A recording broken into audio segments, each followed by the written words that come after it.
As of recently, fighting games have been on the rise, and to keep the games from going stale before the sequel, we have DLC fighters to hold us over and sometimes switch up the meta. DLC has always been a controversy when it comes to gaming. In my opinion, I'm all for DLC. If you notice, this gen and last gen, the prices for games stayed the same, as usually every time we get a new gen of a game, it goes up about $10 or $20. But since DLC is a thing, you can keep the side maps, the side characters over there. As long as you give me a full game, I'm all for it. Don't pull no Azura's Wrath and give me the true ending in DLC. No, don't do that. But anyway, we're here to talk about fighting game DLC. When it comes to FGC, DLC can easily make or break the longevity of a game. For example, Injustice 2. One of the only reasons why I went back to it is because of the DLC of TMNT. There are many ways to do DLC right. You got legacy characters like Akuma, fan favorite characters like Rock, sex appeal like Minot, and the big one, guest characters / crossovers like Geese. But that's just one foot in the door. The next part, and the most important part, are they good at fighting? Which is where one of the biggest controversies when it comes to fighting DLC characters come into play. On one hand, a DLC character can be completely low tier and garbage, and people feel like they wasted their money by paying for an extra character that's kind of completely trash when it comes to tournament play. And on the other hand, if they're completely top tier and destroy the meta, people feel like now the game is pay to win because now you need DLC to be better at the game. Bayonetta. But honestly, low tiers and high tiers is somewhat of a state of mind, but more on that in a different tactical topic. Now let's talk about how two different companies have their take on DLC characters. Let's talk Kill Pack 1 and 2 for Mortal Kombat X. Now when it comes to MKX, DLCs dominated the field.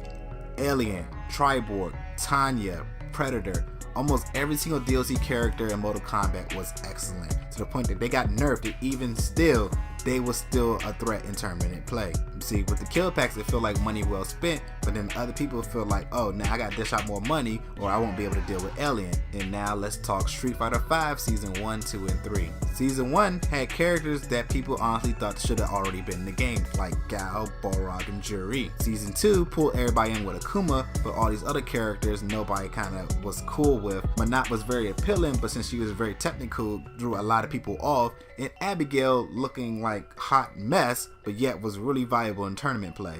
And then you have Season 3 with legacy characters like Sakura and Blanca, but since they're low on the tier list, you don't see them around in tournament play or even online at times. Now these days, when it comes to the FGC, it's all about tournament play. There's very little fan loyalty when it comes to that. Most people just want the strongest character, the middle of the day, and that's what they want to pick. Like prime example, everybody was hyped for Broly. Broly's nowhere to be found. Nobody was cool with base Goku and base Vegeta, but oh, look, they're really good, so people are starting to use them. And the same thing with G and Sagat. Nobody really cared for G, and everybody was hyped for the legacy of Sagat, but then when they got their hands on the characters, they realized G was a lot better, and now Sagat is slowly forgotten. Now when it comes to me, I'm just gonna play who I like. I like Cheetah, I stay with her through thick and thin. I like Noxus, I like Jackie. All the characters I play because I like them. I don't care if they're top tier or low tier. Even when it comes to tournament play, 9 times out of 10, I'm going to play who I like, because if I don't like the character, I'm not going to really get that good with them. Like Jin and Blaze Blue Cross Tag Battle. I tried to use him because he was top tier to help out my Yang, but honestly, that just kind of imploded on itself. But with this new meta of the FGC, there's barely any character loyalty. I mean, granted, there's still people out there who uses their favorite character instead of just the best character, but most people just go for the best character. But in the end, everybody's not going to be 100% satisfied. Yes, there's going to be people out there that's going to be like, this is pay to win, and other people out there are going to be like, you just wasted my money by giving me a low tier character. You never know. It's kind of hard to make a balanced character, and then again, there's no such thing as a fair fight. Somebody's going to be better than the other character. So it's kind of hard to say. Yes, you're paying extra money, so you do expect great characters, but you also got to keep the game balanced. So maybe try, when you make these characters, put them around, in the top 10, top 40 maybe. That sounds about fair. I'm Slick Tactics. See ya. Oh, hold on, we got a bonus DLC topic. I honestly forgot about pre-order DLCs until Terra was announced recently, and she started a little bit of an uproar. Now, when it comes to pre-order DLC, I'm all for it, but some people, the vocal minority, have a problem with just putting $5 down for a game and buying it. Like, oh, these companies are corrupt and this and that. But honestly, I don't see no problem with pre-order bonus DLC. I mean, for one, they're free. If you was going to buy the game in the first place, what's wrong with putting $5 early into the game?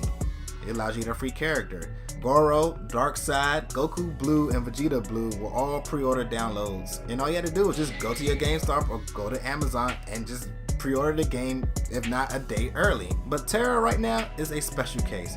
Instead of pre-ordering the game, you have to pre-order the season pass, and that's really iffy. We just finished talking about season passes and how they screwed some people over. And the last time Bandai did a season pass, it was Geese, Noxus, and Tekken Bowling. Yeah, that don't sound that trustworthy. I mean, granted, the season 2 pass for Tekken is looking pretty good. Definitely getting that one, because there's already 3 characters I like, so those other 3 will probably balance it out. But this one I really don't trust, because I'm not that big of a fan of Soul Calibur, and I have a feeling my favorite character is not going to make it, because she wasn't a popular character in the first place. But I already got Talon, that's all I needed. I am all for pre-order DLCs, but season pass pre-order, that's too iffy. So I'm going to have to get that one a very hard pass. Peace.